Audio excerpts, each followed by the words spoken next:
Well, I currently work fairly exclusively as an educator. I train healthcare professionals in coaching and to become coaches or to incorporate coaching skills in their practice.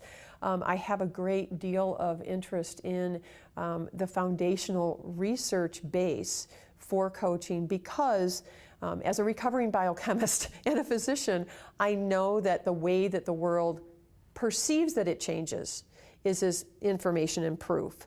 And so while you need to work on multiple layers, you need to address that, particularly in the academic world and in the reimbursement world.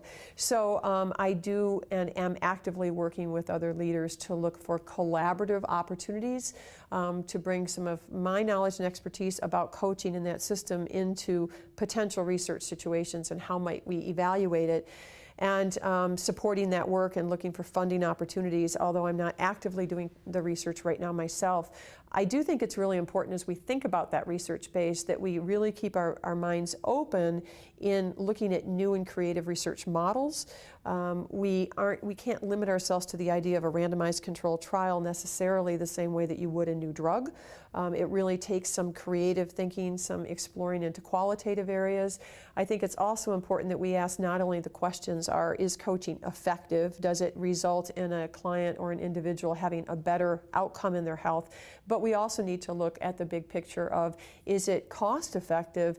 Does a diabetic who undergoes health coaching over the course of 5 years not only have better clinical outcomes and hopefully are happier and more self-sustaining and self-efficacious, but are they actually less of a cost to the system?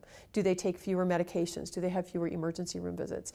And I think that there's a lot of energy from third-party payers as well as particularly mid-sized employers who are self-insured to really look at the cost effectiveness as coaching as an intervention. And a lot of what's fueling that right now is the recognition that many of the things that we've tried in the last 20 years haven't worked in being cost effective. And that's included some aspects of case management, chronic disease management, that it's been bringing kind of the same broken perspective to the table, trying to fix people, and we've not found that in the long run to really be lead to the outcomes that we hope to have.